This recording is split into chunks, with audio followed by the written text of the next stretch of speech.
We're at a time at an inflection point where the value of the human intellect and its experiences is seen as competing with AI. It's seen as competing with polar opposite agendas. And the purpose, one of the purposes of D4PG, Data for Public Good, is that the public good is a shared discourse, it has shared meaning, and it's for the good of all. But have you ever thought, what if this is all just a dream? Welcome to Creativity Squared. Discover how creatives are collaborating with artificial intelligence in your inbox, on YouTube, and on your preferred podcast platform. Hi, I'm Helen Todd, your host, and I'm so excited to have you join the weekly conversations I'm having with amazing pioneers in the space. The intention of these conversations is to ignite our collective imagination at the intersection of AI and creativity to envision a world where artists thrive.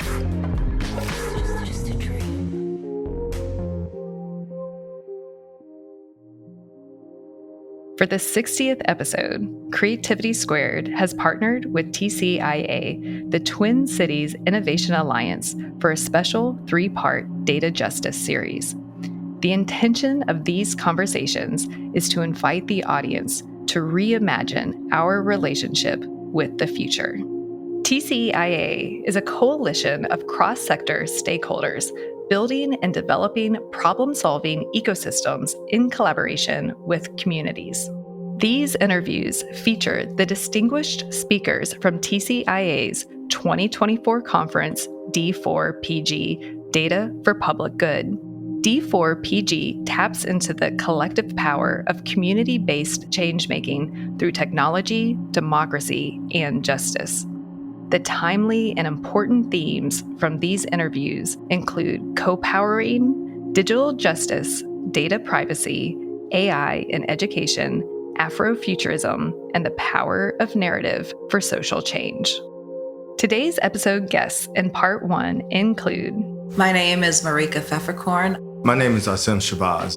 My name is Sierra Kaler-Jones. My name is Cassandra Hendricks. My name is Alicia Rani. My name is Chelsea Barabas. For more information on these speakers and the topics they discuss, and to support their organizations, visit creativitysquared.com for the blog post accompanying this episode. Also, mark your calendars for July 15th through 20th, 2025, when the D4PG conference will return to Macalester College in the Twin Cities. With that, the mic is in the hands of our guests and their thought-provoking interviews. Enjoy. My name is Marika Pfefferkorn. I am the co-founder and Solutions and Sustainability Officer of the Twin Cities Innovation Alliance and the Executive Director of the Midwest Center for School Transformation. I have to also throw in there that I'm the co-founder of the Notice Coalition, which stands for No Tech Criminalization in Education. Hi, my name is Aasim Shabazz, and I'm the co-founder of Twin Cities Innovation Alliance and also the founder of what we are designing as the Futures Lab. So today we're in St. Paul on the Macalester College campus for the Data for Public Good, which is supported and sponsored by Twin Cities Innovation Alliance. It is designed as a container for conversation and convening that activates community through imagination, bringing together a cross-sector of teachers, administrators, entrepreneurs, futurists to solve our world's problems. We work with community organizers, and it creates a rich conversation. So that's why we're here today. The topics can range from themes that center on independence focus at the local level, minimizing the harmful impacts of poor policies and implementation of technology that harms the emergent communities and indigenous, Black and Brown communities and rural communities. So when we think about crossroad technologies that are being deployed within our schools without our parents' permission, that have a negative impact. We also are looking at the futures that we want to design. We're also looking at public health. So those are emergent themes within the space that we have. And through the algorithmic improv, we work with community members and teachers and those who are not comfortable with the topic to learn to play with it and experiment. I would love to give a shout out to our sponsors and partners. So we actually are really excited that the Borealis Fund and the Communities Transforming Policing and Macalester College, Communities for Just Schools Fund. We also have CS Fund, as well as Aspirations. So these are all folks that saw the vision for data for public good and made sure that it was realized here this year and going forward. And we also want to thank our Dignity in Schools campaign partners and our Notice Coalition partners that are all here in support to kind of help us build out this community container so that we can address the future that we want for our communities and our families. We're at a time at an inflection point where the value of the human intellect and its experiences is seen as competing with AI. It's seen as competing with polar opposite agendas. And the purpose, one of the purposes of D4PG, Data for Public Good, is that the public good is a shared discourse. It has shared meaning, and it's for the good of all. And right now, what we're experiencing, that there are a lot of voices in defining what that good is are not at the table. And to open that pathway back up to community technologists who are using technology every day with their students, with their families to advance their jobs, is to reframe that idea and center it around co-powering. And that co-powering is in the space of willingness to shape and be shaped in the direction that we want to go in. And so how do we define that? So this is that moment for us. When you say data for public good, if you just move that D as if it was on a rotating reel and put climate for public good, education for public good, communities for public good, and you start to expand what that means, and you start to remove the silos and realize that we're all connected. And this is that space for us to help amplify that and model that across the US and the world. I think the important takeaways that come out of data for public good is that we are really interrupting a narrative about AI, that it is this force that is not actually grounded in human intelligence. And it's really, AI is built on data. And so we bring community members together, as Aasim said, technologists and folks to kind of disrupt the conversation that is currently the dominant narrative and make sure people understand what is behind this. AI is not something new. It's something that's really exciting. It's something that's being branded really well right now, but we really need to unpack what that means for our schools, for our communities, for our nonprofits, our social service agencies, and really break this down so that everyone sees themselves as a part of this process and understand where their point of entry is to actually contribute to the conversation and the narrative that we're trying to build so that we actually are in control of the messaging. Co-powering, what is it? It is about the shape of a conversation of being, the willingness to be shaped and to shape, how we stay connected together.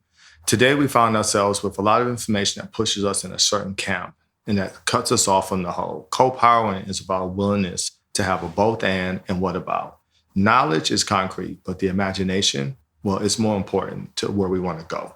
And so in that conversation and community about imagining what the futures are that we hold, there's no single dominant narrative. And in order to get to where we all want to go, it has to be a both and what about. And we have to flex and develop that muscle, build institutions, design frameworks that allows us to experience that and move it forward. And at D4PG and at TCIA, that's what we focus on building the infrastructure, the narrative, the conversation, the toolkits to enable communities to get what they want as a collective. So shared vision, shared mission, shared responsibility for the outcomes. And that's how we drive to a better future. I really think we're at a critical juncture right now as we're thinking about this next iteration of generative AI. Again, recognizing that this is nothing new, but the packaging is new for folks. And so we're seeing on headlines where AI is being positioned as the newest solution to all of our problems.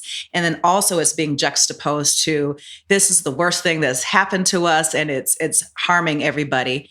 And the conversation is so binary around it that it leaves so many people out of the conversation. And so decisions are being made. The pace is happening really quickly. And so what we are really trying to do is catalyze our communities by educating them on what's happening, equipping them with the resources to actually respond in real time, and then activating them to know how to address it in their local communities, because a lot of people are feeling like this is inevitable. There's nothing that we can do about it. But that is absolutely not the case, especially when we think about what is happening at the local level. Folks are looking to the federal government for guidance and oversight, and recognizing that is a really limited purview, and where the power is and where we can really hold it is in our local communities, and making sure, again, that we're educating, equipping, and activating so they are not just on the periphery, but are at the table making decisions, and that they are not being engineered into this process, but they are the designers and have the vision for how it should be used. A better future. It's what we imagine when we dare to dream. And a better future is when we are all consistently in pattern, dreaming of what is possible and then acting on it. Not othering and saying, they're never going to let us do that. But when we feel that we are empowered in our community, that we have the paths that we want, in spite of some of the friction, there will be setbacks, but that the resiliency of the human ingenuity is centered first, and that the language reflects that it's not a deficit-based narrative that we're hearing about why we need to move in a certain direction, but it's an asset-based narrative that each one of our communities and individuals that we have. We're doing this because we want to see this in our communities. We're doing this because we want to see this in our life, and not from a deficit of what I can't do, what I'm not able to do because reimagine it. And so that's what the purpose of this theme of this conference is reimagine our relationship with the future and slowly shift that narrative internally and externally in the world. And that's what this moment is about. So as I think about the Twin Cities Innovation Alliance and our framework of educate, equip, and activate, really focusing on the activate, there's so many different ways that folks can get involved. One I want to share is that the Notice Coalition is convening communities across the country with the No Data About Us Without Us Fellowship. And that means that we are building community infrastructure and supporting organizations and people that are addressing the needs around AI, data technologies in their community. So check in with us to see how you can get involved and bring a No Data About Us Without Us Fellowship to your community. The other piece that I would share with everybody is we have the next Data for Public Good coming up in 2025. So this is your early invitation to get involved. Think about whether you want to be a presenter, whether you want to be an attendee, or what is it that you can bring to this community that we're building to have these conversations that are taking shape in a really new way. And the other invitation that I will extend is, as we're talking about this emergence of AI, think about what is your space, what is your role, and what is the silo that you're stuck in? Because we need to break down those silos. It's not just education, it's not housing, it's not just transportation. This is threaded across all of these different sectors. And when we're having these isolated conversations, we're limiting the capacity to address a holistic solution and actually focus and invest our energy in the future. This is not about just taking down AI. This is about envisioning what we want for our future. And we need to hear what your solutions are.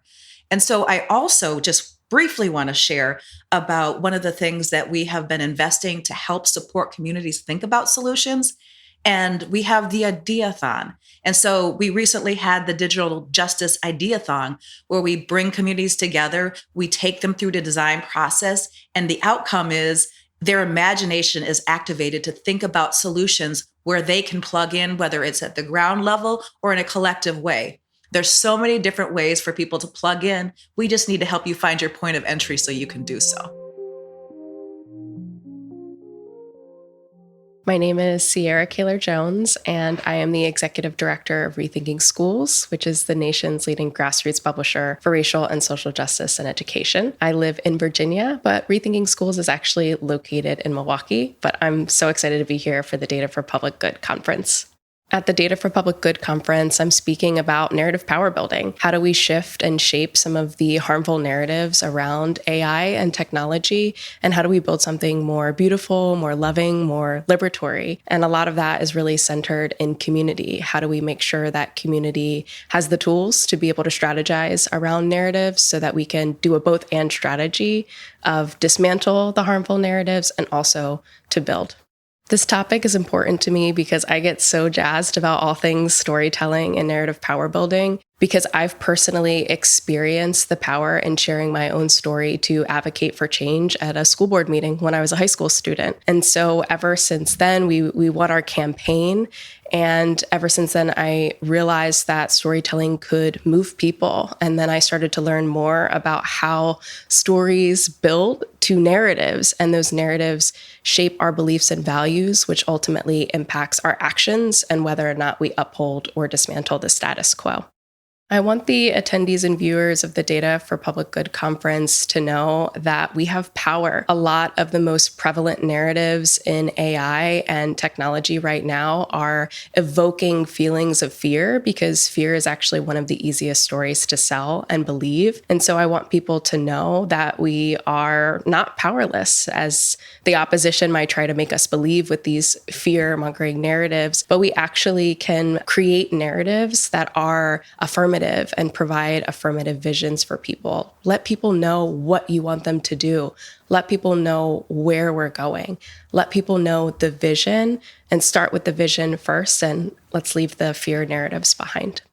In this moment in time, it is so critical that we engage in narrative power building, because we have seen the anti-critical race theory legislation. We've seen the anti-LGBTQ plus legislation.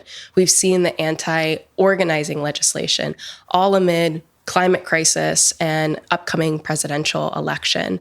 And so as these narratives circulate, we have to get in front of them, especially now. And getting in front of them means having a strategy. It means collaborating. It means being in community, because that's the only way we're going to be able to build the people power. Because with narrative power building, in order to build a narrative, we need people to do it. And as people, we have created narratives, but also as people, we can change the narrative too. One action that I would encourage people to take is to learn about AI, to learn about technology, to demystify some of these narratives that are circulating it. I think one of the challenges of the moment is that because it seems so scary, and oftentimes it can be perceived as dangerous, it can make people feel as though we don't have the power to change it. So the first step is to learn, to engage, and then to be not only a part of the conversation, but for us to get in front of the conversation. I draw inspiration from my students. So I come to education work by way of being a teaching artist. I've taught babies as young as 2 up through adults. And in every conversation that I have with them, I see how they are making critical connections, how they are talking about dismantling structures and systems, how they are also talking about what could be possible. Recently, when I was talking to students about AI and technology, but also about Afrofuturism, I encouraged them to draw what does your Afrofuturistic world look like? And so one of my students, Naima, created this beautiful animation of a home that was powered by water, or powered by a waterfall. And what she said to me was, Miss Sierra, I wanted to make connections between climate change and how we could use technology to solve some of these pressing issues. And even students that say, we can actually use AI for better, for good. What if we actually flip the script and had it so that AI would call out teachers if they were to say something racist, or call out something problematic, call out oppression? What if we actually created these counter technologies that centered our voices, our experiences? And that's how I know that the future will be better. My vision for a better future, I think, encompasses in so many things. I think it's the dismantling, like abolishing the prison industrial complex, abolishing policing and all of the ways and forms that it shows up, abolishing all of the ways that oppression shows up on a daily basis in every single part of society, from healthcare to law to every single possible place. But it's also about building something that is joyful. And so if you were to ask me, I think I would think about dance and having a dance break in the middle of the day. I would think about community centers. I would think about more green spaces, more garden spaces, community gardening. I would think about education systems in schools where students could engage in creativity and criticality to dialogue about some of the world's most pressing issues and come up with solutions together. So I think that the vision is so broad, and I would probably need many, many days to talk about all of the different pieces of what it could look like. So when I was a junior in high school, that's the first time that I ever shared my story. Believe it or not, I was very shy, so shy that I hated raising my hand in class. But during my junior year of high school, the Board of Education decided that it was going to cut all of the arts programs because of statewide budget cuts. So we immediately started organizing. I started gathering peers, teachers, community members. We were writing op-eds to the local newspaper. We started a social media campaign, and we were showing up at the Board of Education meeting. And so if I were to share a tip with folks, I would say share your personal story. That's what I did at the Board of Education meeting. And I wanted them to feel the story. I was giving them stats and facts about arts education and all of the ways that it is so crucial to democracy, to engaging in this society and being creative. But what I really honed in was on the feelings and the emotions of what the arts did for me. And we were actually successful in that campaign. We won with a unanimous vote from the Board of Education. And so I try to center that story in a lot of the work that I do, because I have to model for other people. If I'm asking them to share their stories, I need to do that as well. So that's one tip that I have, is really hone in on some of those emotions and storytelling. We talk a lot about imagery and how to make people feel as though they're there with you, because the body engages in a physiological exchange movement when we feel a story. And that's ultimately what compels people to take action, is when they feel. I am a dancer. I've been dancing for over 25 years now, but I'm also a dance teacher. So a lot of the storytelling work that I do is not only in verbal expression and written expression, but also thinking about how do we reclaim our bodies and reclaim our movement.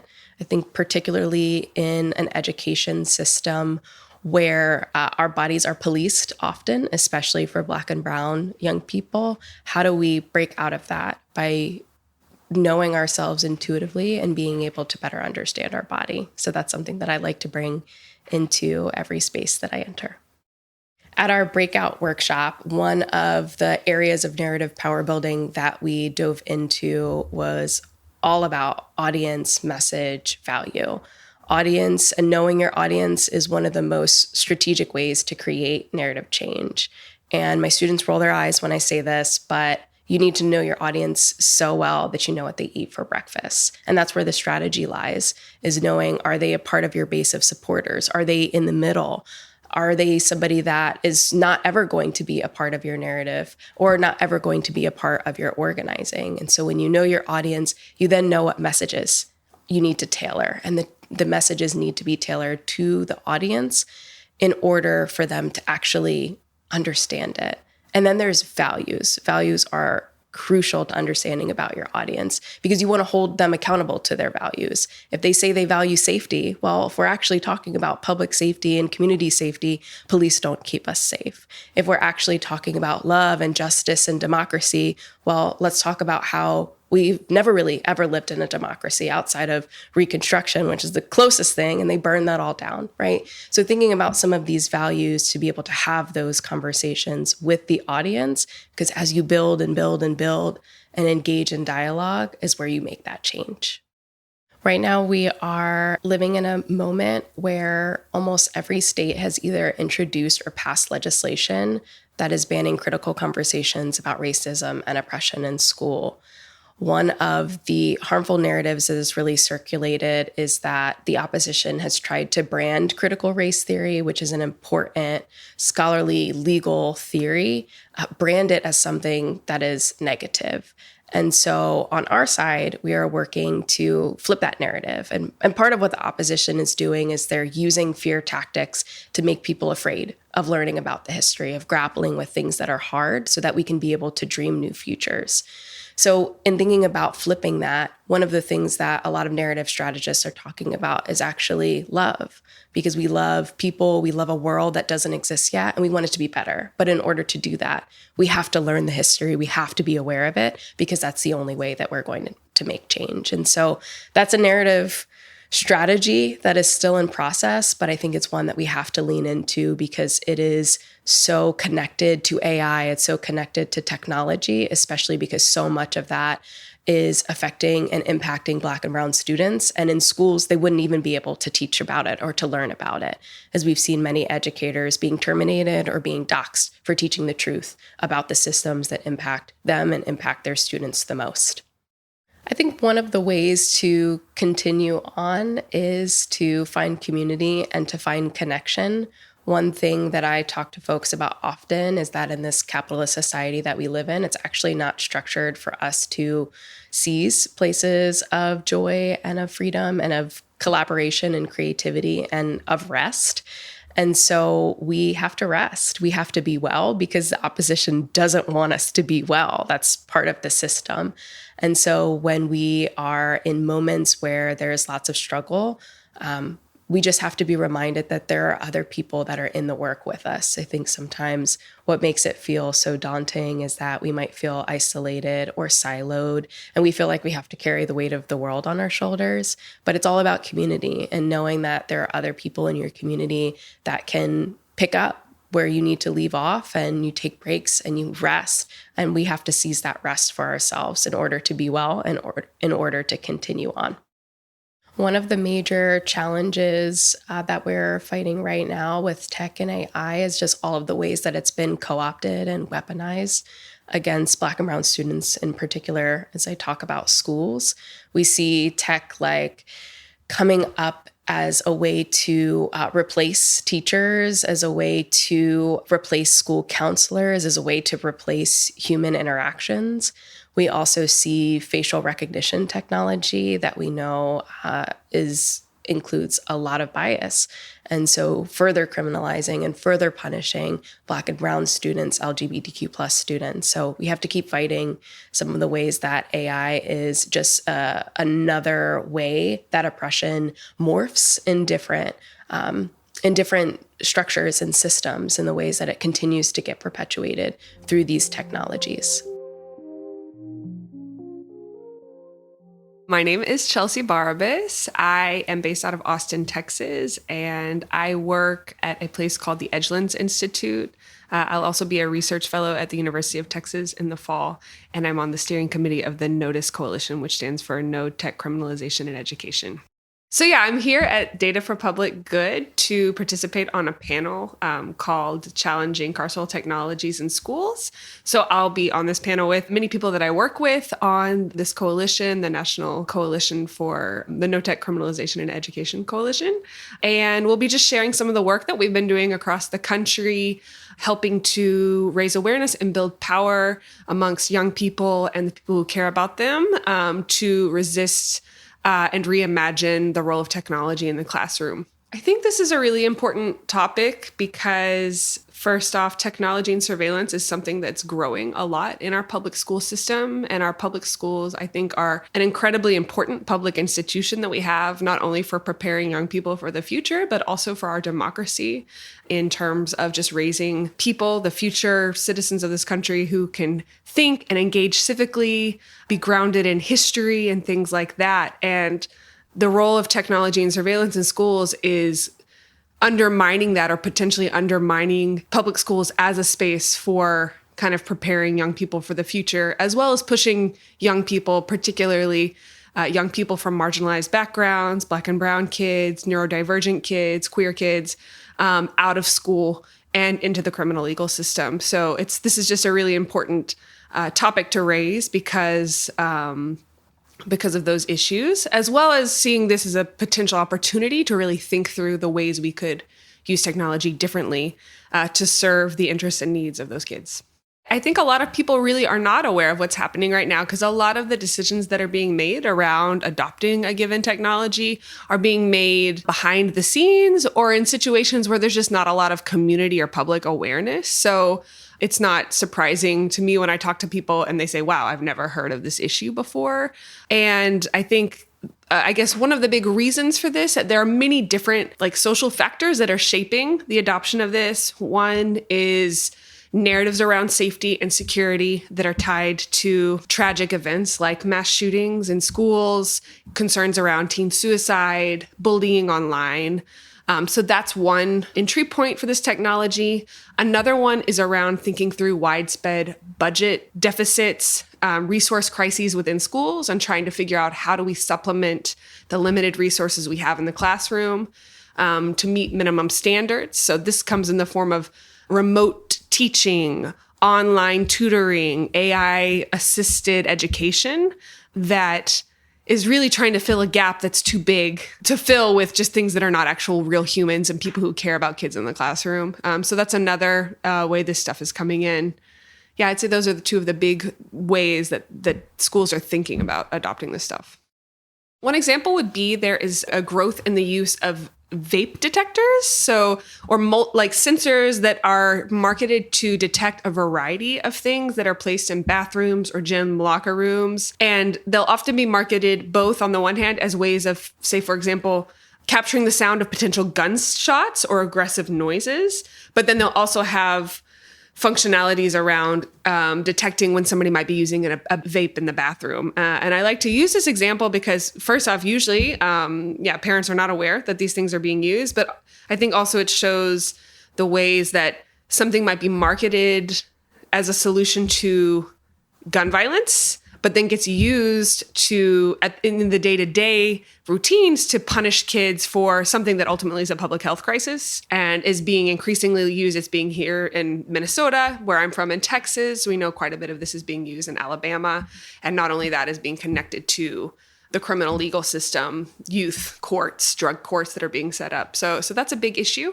Another big issue, though, in the form of kind of instruction and learning, is thinking through software that's installed on student devices, often referred to as student activity monitoring software, which monitors keywords and different types of behaviors that students might be doing on their devices. So where this comes up as an issue often is, for example, if an LGBTQ kid is looking up support resources online, they might be flagged for using words like queer or something like that, which get categorized as like sexually explicit content, and then can render them more vulnerable for punishment down the line. So those are two examples.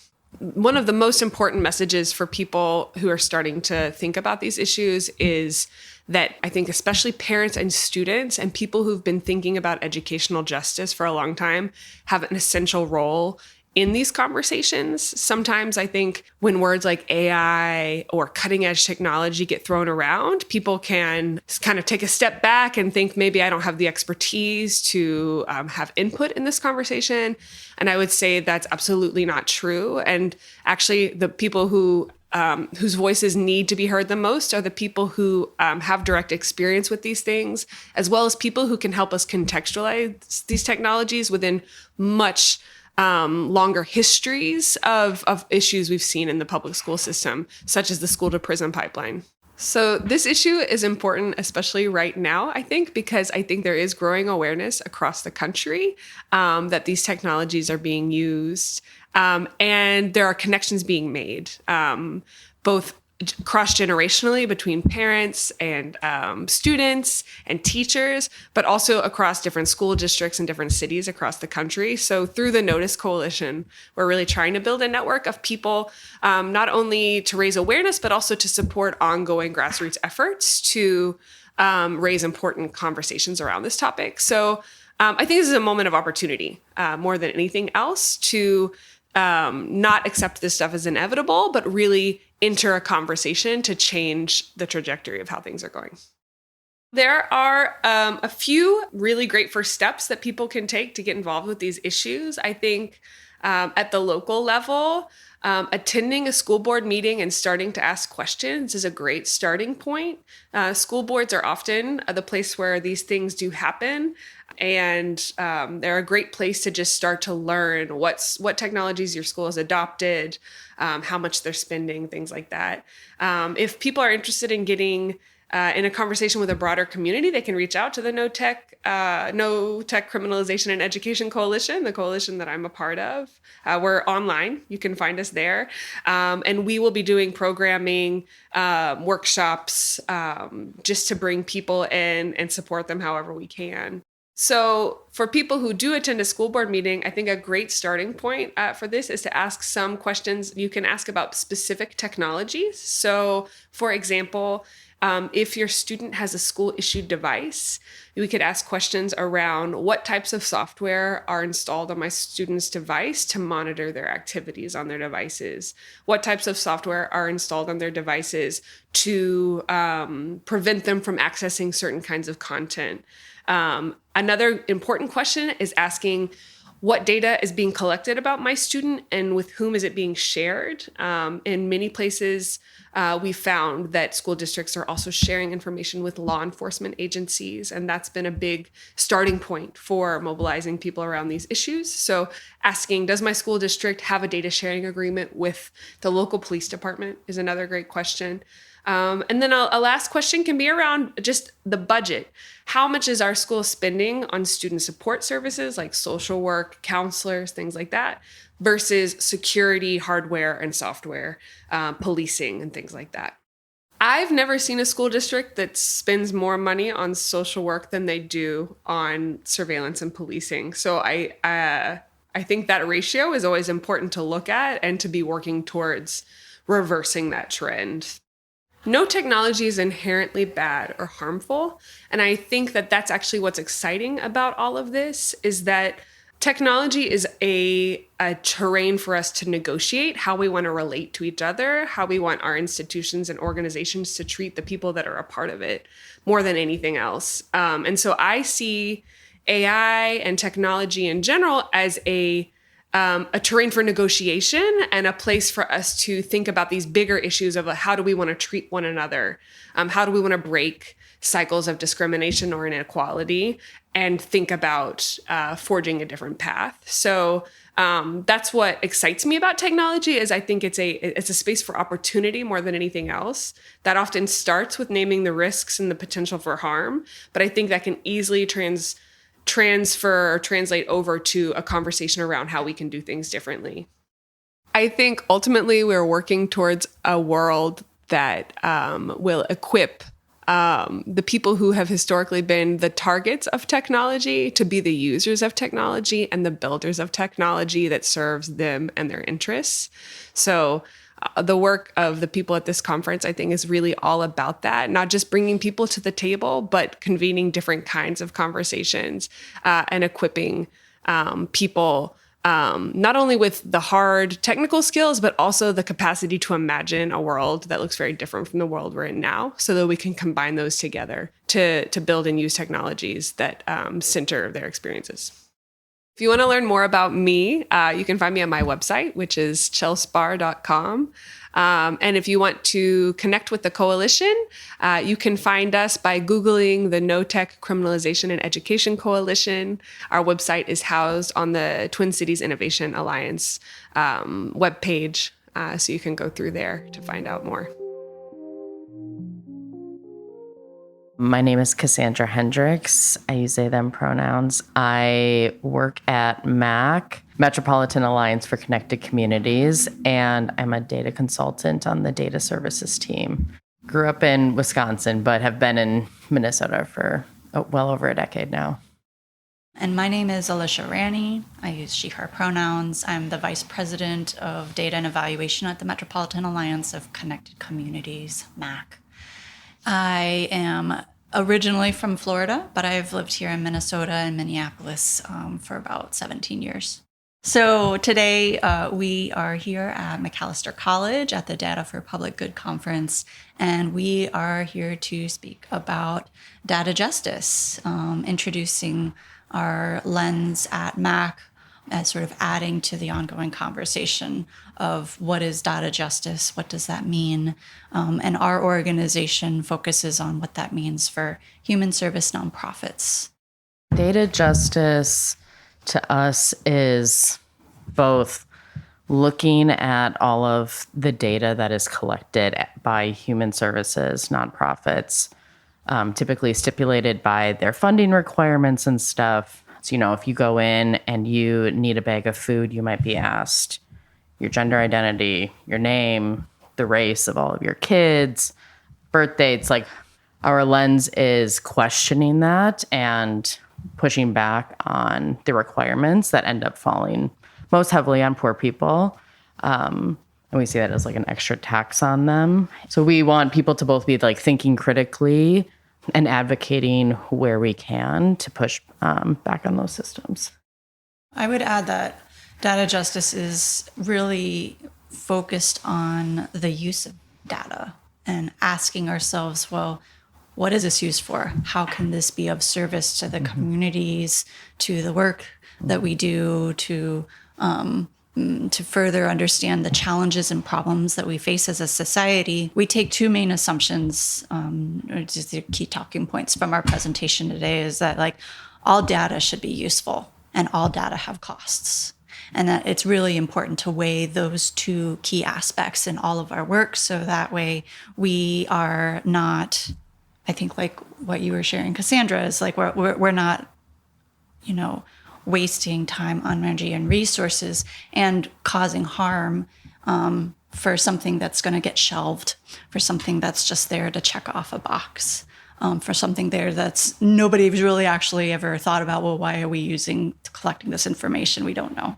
But really trying to emphasize that if we are collecting information, it should be useful. It should serve a goal of helping an organization, an institution, a people learn about the challenges that they're facing, or improve programming so that they're getting better services, and like just asking those critical features and questions. When we say like tax on poor people, like human service organizations, we're talking about domestic violence organizations that help unhoused youth, food shelves, and community centers, et cetera, a lot of which are predominantly used by folks who do not have access to those resources privately, right? So that is predominantly poor people. And when all of these data requirements are expected of, if you want housing, give me your full chemical dependency history in detail. Give me, have you worked the last 52 weeks of this year? What were those jobs like? How much were you making? Some like more basic stuff that feels like doing your taxes to can be very private. And like Alicia was saying, to end up in a database that's then going to get sent to a funder, these unknown locations necessarily, how is that going to come back and benefit those actual participants? And bring in a trauma-informed lens to that, right? Of if you are giving your data, you should have both access to it and a clear understanding of how this is going to benefit you. There's something that we hear a lot within our world of working with so many human service organizations. It's just like, I think the folks, the staff that are frontline staff and working directly with folks are really trying their hardest to minimize the number of times someone has to tell their story. And storytelling is powerful. It's important. It's a really important piece to help learn about challenges or support someone in kind of coming into their own. But when you're doing it in exchange for a basic need, and you're doing it over and over and over again, and that you start to get the sense that nobody really is listening, right? Nobody really cares. Mm-hmm. But I will walk through these hoops because I really need to get, this rental assistance today, or I would really like to just figure out some options to get out of the situation I'm in for the next, next couple of weeks. What are my options? So there's an exchange that happens. And I think the important piece is that exchange is necessary. In some instances, you want to show compliance, that you're actually working with a human being and that you're not just making up your information, right?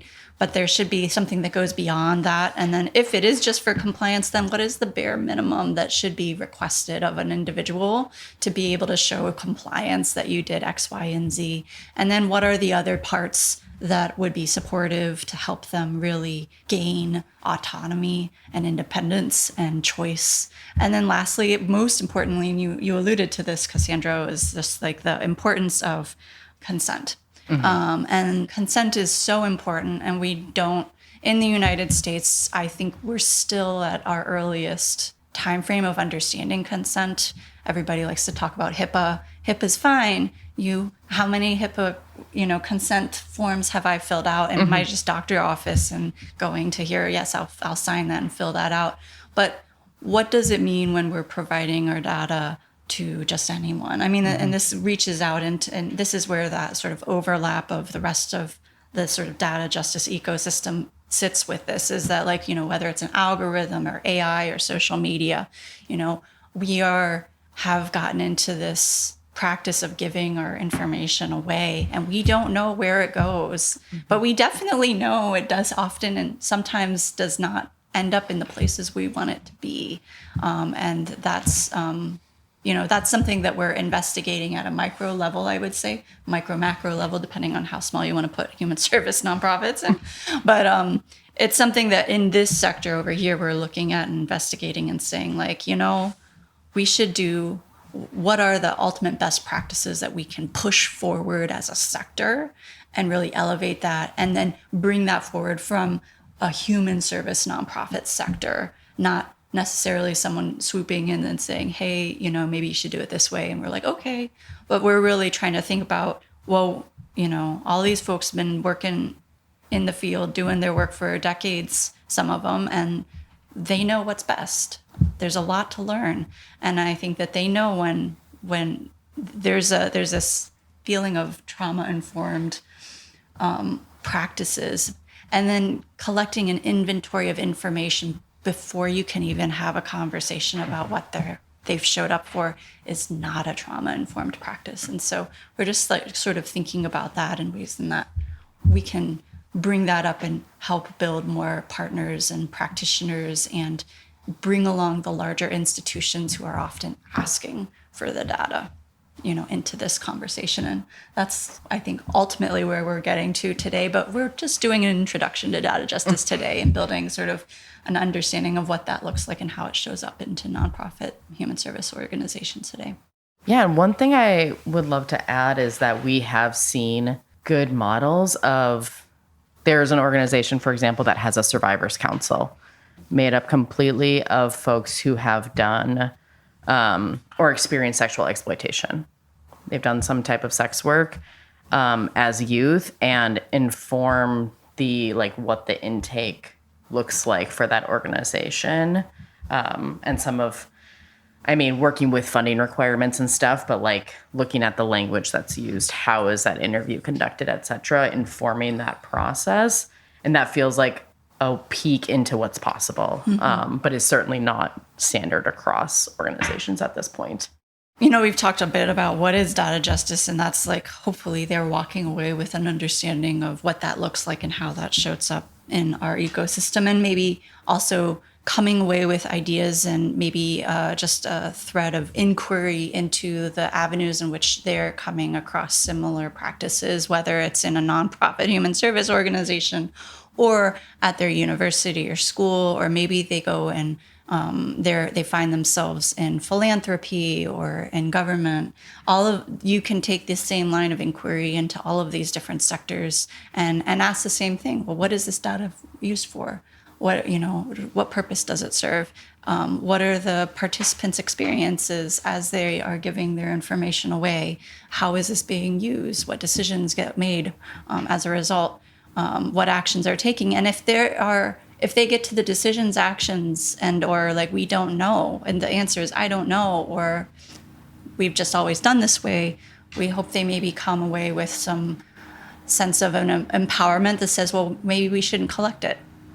Mm-hmm. If there's no purpose, if it doesn't have a direct action or decision related to it, maybe we should leave it aside and reduce that amount. It improves your data that you want to collect, because you're then getting higher quality with less of a long stream of information. You're able to get more for the less data that you get than asking more data, and then also throwing away half of it because you realize you don't really need it after all. I would say the other piece are just coming away from like with some ideas of inspiration. Cassandra mentioned the like constituent groups as like one method of bringing in community to help interrogate and ask themselves, well, what would be useful for us? What do we want to learn? What would be helpful for us to know, and help those construct the inventories, the surveys, the intakes, the questionnaires that get collected. And then also we will hopefully come away with some ideas of like, well, how do I get started? Like, where do we begin? And because like you don't have to go start with like a really hard conversation with your grant partner, your government contact person about like what is data justice. You can just start with looking at your intake and reviewing some of these questions and asking yourself, well, do we still use this? Is this required? Could this be worded in a way that would be more supportive of an individual's identity and well-being? I mean, I think it's always important to ask, well, if you're a consumer or constituent or the recipient of like, can you please fill this out? Ask them, well, what is this used for? And you can kind of tell at that point if the staff person has had any other conversations about data justice and how connected they are even to that inventory or survey or intake. Because if they don't know, that's unfortunately just a common experience. But the more of us that can start asking ourselves, well, what is this used for? What decisions are going to be made with this information? Can I get a report back on this information? When could I expect it? Like, these simple questions will start to say like, oh, we should maybe think about these things as a community. We should come up with some decisions so we can be ready to answer these questions. Because I think we've collectively taken it for granted. I certainly have in my history. Like, wasn't born understanding data justice. I had a trajectory and a journey myself. And I think these are questions, though, that would have been helpful for me to hear years and years ago when I was, a program manager and working with people. So. Yeah, and I think we've also seen collective action already taken that we can similarly look to as examples. Every time the census is collected, there is huge debate around the questions on the census, most recently the citizenship question, and, even interrogating like, what's on my driver's license? Like, do they actually need to know X, Y, and Z on this thing that I carry with me in order to drive a car, regarding gender identity even, et cetera. So both like looking to groups that have already been doing that work, and, what we're doing too is we're not just talking about data justice, like we are working with data administrators at a lot of the human services nonprofits we work with. We've formed a cohort and are looking to have meetings with funders and like ask those questions. Because a lot of times, part of what our nonprofits experience is they receive the grant and then they see all the stipulations of like, oh yeah, and by the way, to get that $50,000, you're going to have to tell us all of these things and figure out how to collect that. So there are ways to push back like individually, like you were saying, when you experience it as a consumer in a doctor's office, et cetera. But also, there are ways collectively of, what is your school asking if you're bringing your child in that they need to know about your kid? Like, is all of that information actually useful? How often is it being updated? Where is it being stored, et cetera? Yeah.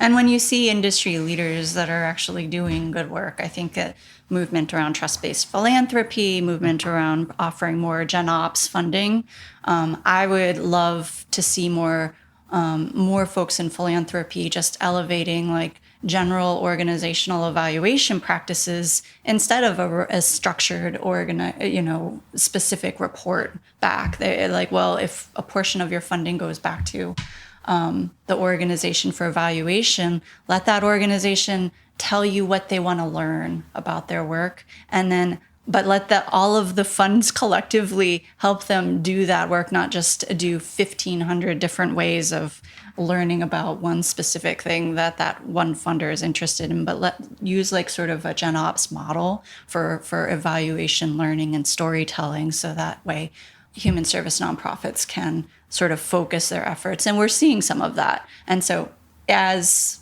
constituents, as folks who are watching this, if you see that too, give that kudos, tell them they should keep doing that, and and share those leaders out with other folks, so that way we can know who to look to as examples and mentors in this movement. I think we're in a moment right now which makes all of this conversation super timely, where the rules haven't yet been made, for better, for worse. And I think that we have an opportunity here to think about what we're doing before we do it. And in sort of context of AI, in context of the large amounts of information that are given away and sometimes stolen and used just on the internet, like, there's other pieces and avenues and groups in which data is also being collected. And it's not, I don't think, as egregious or scary as, say, like having, all of my banking data stolen and then finding it on the dark web, right? But it's part of that conversation. It's about us sort of almost aligning yourself as an individual with your data and say, this is a part of me. This is not something that's distinct from myself, my body, my identity. This is actually mine, because it's your data. And so I think that we have an opportunity at this moment to ask ourselves, well, what do we want to see? What world do we want to build with all of these technologies that we now have the opportunity to support us with? What ways do we want to ensure that we don't induce or cause harm or further harm? I think that all of these pieces are really important. I think for nonprofits too, I guess one last point is that I think we're slowly being ushered into an age of compliance-based reporting, and I think that there's like this fear that that human services are out to game the system, which is entirely untrue. There's been a couple of really notorious news stories as of late, but it is by far not even close to representative of the hard work and the community building efforts and the expertise and the people who are out there on the ground, like really holding our communities together in the challenging times with housing, healthcare, childcare costs, general uncertainty. We sort of MAC is representative of a network of groups of organizations that are doing a really good job and working so hard. And it isn't that they don't want to collect data. It's that they just want to do it so that, and ensure that they're actually learning something from that information, that it isn't just being taken for granted and given away or doesn't have a specific use. And I think that that's the opportunity that we're at right now. Yeah, I would just add to that it's a moment also for solidarity. It feels like a lot of the concern around data, et cetera, right now is coming from people who haven't historically had all of their data collected, right? So we're talking about class in that. And if you have never used human services, because a lot of these data practices in human services, regardless of whether or not they've been in a database, the collection of it has been happening for a long time. So it's also, and these are folks who also have cell phones, are using apps, are using banks, et cetera. And how do we widen the net and our lens of not just resort to individual panic of oh no, my banking info, my, use of a store's website, et cetera, that got leaked. I went to the University of Minnesota and got notified that my information got leaked. But that is obviously being able to attend higher education is a massive privilege. And I didn't experience, it's not like my data was collected. Some people have had their data collected by human services since they were a child. And so thinking about the scope and breadth, and that this is widening that net, we want to push wider to see who is all actually impacted at all the different levels, not just by, I think, some of these newer technologies. Where's the intersections of of privacy and data and what we need to get by. I mean, I think that there is a commodification of data. It's evident when we share that, like, I mean, in essence, especially for compliance-based reporting and especially kind of getting ushered into this sort of next icky era of being accountable. It's just like there's an exchange. So it's almost like data is a form of currency in exchange for basic things. I mean, we go to the grocery store right now and we can exchange currency. But like if I don't have enough money right now to pay my rent, I'm making some choices. I might go to the food shelf and I exchange my data for a bag of food. And so that organization exchanged data for actual currency so they can continue their work.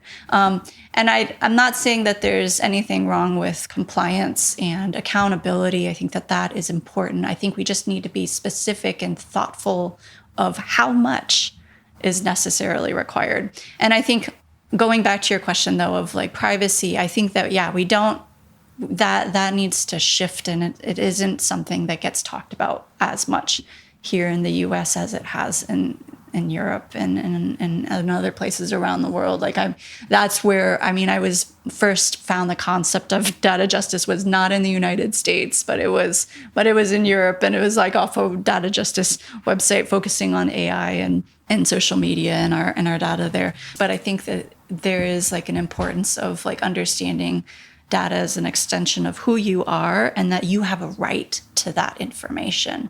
Someone just can't extract that and cut that away from you and say like, thanks, I'll take this from here. It does not become their property. It is still, it's about you. I mean, what is it? No data about us without us, right? I mean, and so if it's about you, if it's you, then you should have an inherent right to that data. And I don't think that we're all there. I think that we have a long way to go. And there's certain corporations and companies and folks in this world who think that, I can, once you give it to me, it is mine and I can do with it what I want.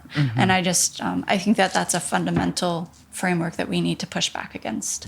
You know, you want to say the motivation is well-intended. I think that there is an idea around being able to learn about a situation, understand a group of human beings, understand what challenges and barriers they're facing, so that way you can change the world and change that experience. But I don't think that that's the purpose of why human services exist. They exist as an important social safety net that is able to catch human beings in the face of systemic oppression and in face of society, in face of all of the factors that are weighing against human beings and communities in the world. And they are that safety net that we depend on. And I think the folks that provide important donations and funding opportunities are gearing towards, they don't want to see youth homelessness. They don't want to see people going hungry. They don't want to see folks who have to make hard decisions about, whether I should stay with this person who is unsafe for me and my family because it's a house, or whether I could go somewhere else, but I have nowhere else to go to. The folks who the intentions of human services are noble and important, and they fill an important void that we as a society just have. And I think data and information and learning, has just sort of organically grown of this, we should collect some data on this. I think it has come from a sense of distrust. I think that goes back to the 80s sort of Reagan era of of people thinking that folks are there just to take advantage of the system. And they've got nothing else to do but take advantage of the system. And so you have to have data and compliance to make sure there's nobody taking advantage of the system. But I can tell you, that's a lot of work to do that, just to take advantage of a system, and that people are not arriving 9 times out of 10 because they want to get, save money or get a free ride. That doesn't exist. They're there because this is an avenue that'll support them and finding better solutions in their lives that they don't have otherwise any other options to get. So it has been, I think, steeped in accountability, proving that the people you're working with have enough problems to justify the dollars that are getting spent And I think the movement of trust-based philanthropy is seeking to flip that.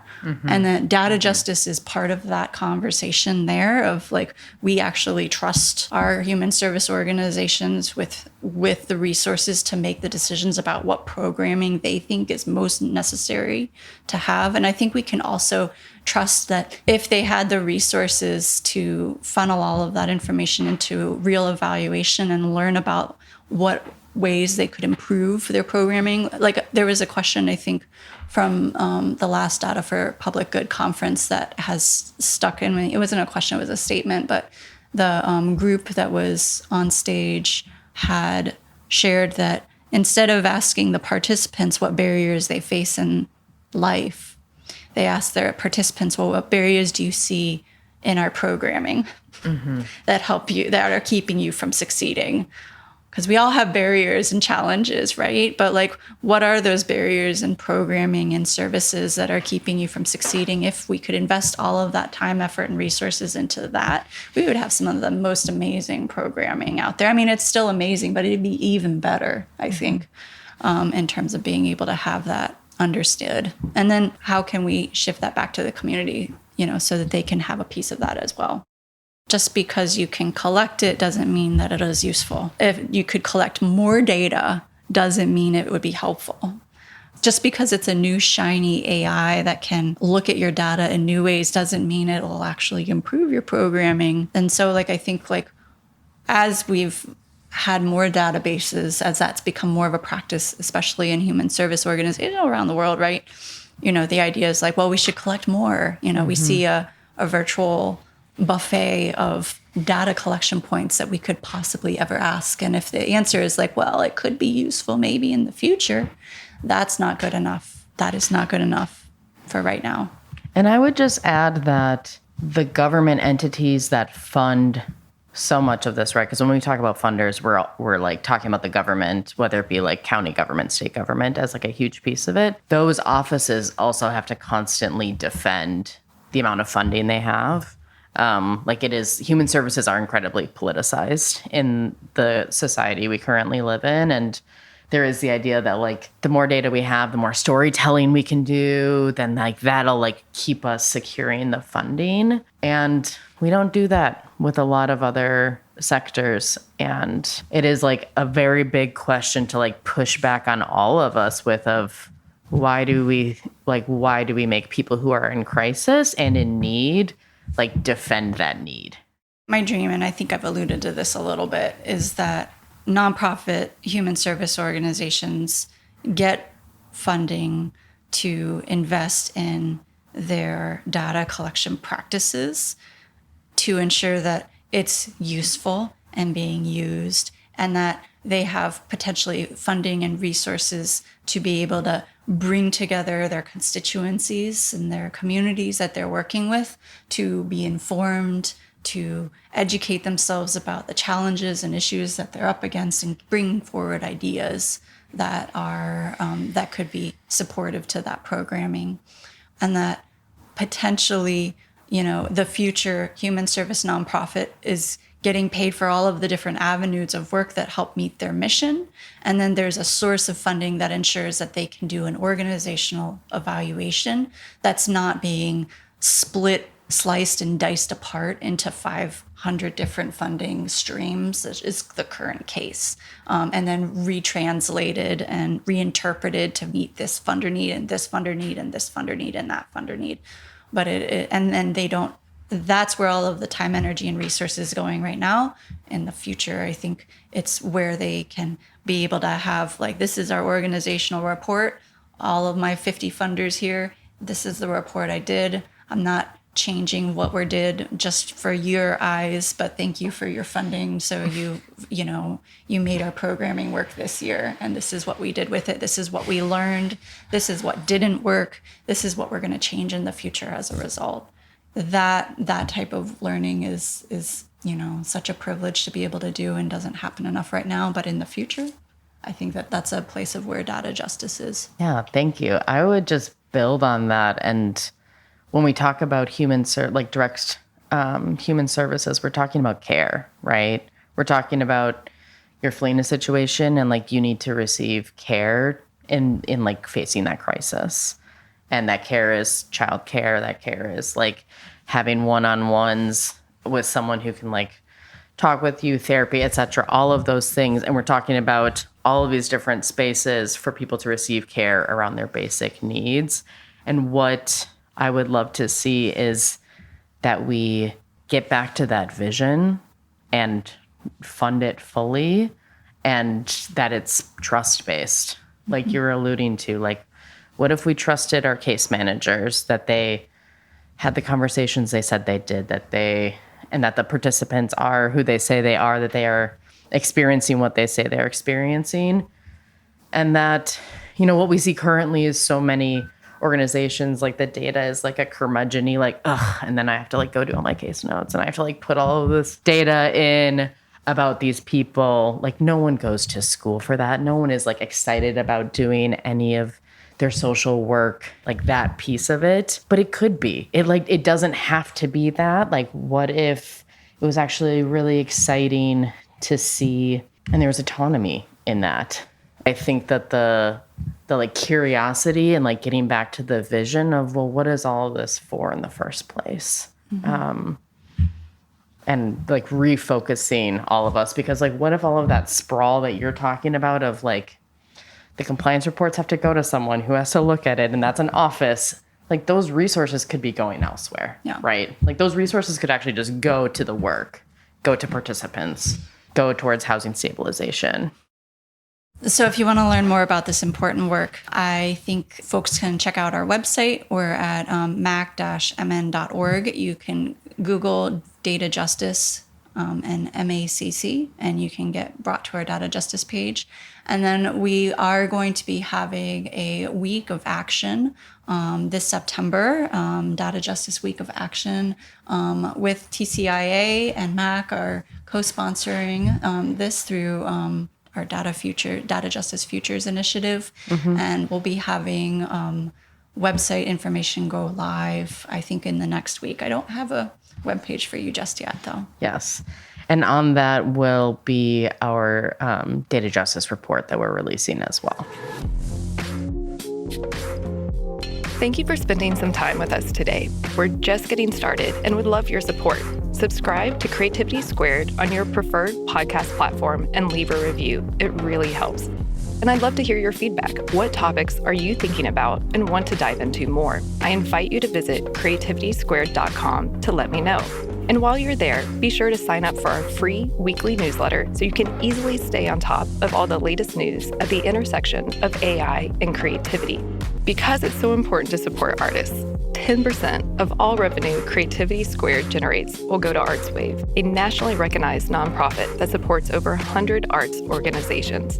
Become a premium newsletter subscriber or leave a tip on the website to support this project and ArtsWave. And premium newsletter subscribers will receive NFTs of episode cover art and more extras to say thank you for helping bring my dream to life. And a big, big thank you to everyone who's offered their time, energy, and encouragement and support so far. I really appreciate it from the bottom of my heart. This show is produced and made possible by the team at Play Audio Agency. Until next week, keep creating.